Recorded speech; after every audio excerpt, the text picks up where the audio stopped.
50 ଟଙ୍କା ତ ମୁଁ ଲଗେଇ ଦେଇଛି। ଆଜି 3 କୋଟି ଆସିବାଟା ଫାଇନାଲ। 3 କୋଟି ଆସିଲେ ମୁଁ କରିବି କଣ?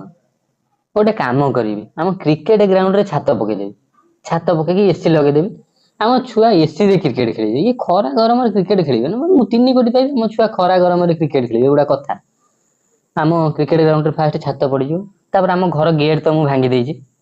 ଆମ ଘର ଚାରିପଟେ ବଡ ବାଉଣ୍ଡରୀ ବୁଲେ ଗୋଟେ ବଡ ଗେଟ୍ ଲଗେଇବି, କାହିଁକିନା ଥାର ଯିବା ଆସିବା ହବ ନା। ଏଇ ଛୋଟ ଗେଟ୍ ରେ ଥାର ଆସିପାରିବନି। ଆରେ ଗେଟ୍ ଲଗେଇଦେଲେ କଣ ହବ? ଆମ ଘରକୁ ବା ରାସ୍ତା ନାହିଁ। ଗୋଟେ କାମ କରିବି, NH 16 ସିଧା ଆସିକି ଆମ ଦୁଆରେ ଲାଗିବ। ଆମ ଦୁଆରେ ଆଣିକି NH 16 ଲଗେଇଦେବି, ମୋ ଥାର ଯିବା ଆସିବା କରିବ। ତାପରେ ମୁଁ ତ ମେନ୍ କଥାଟା ଭୁଲିଗଲି।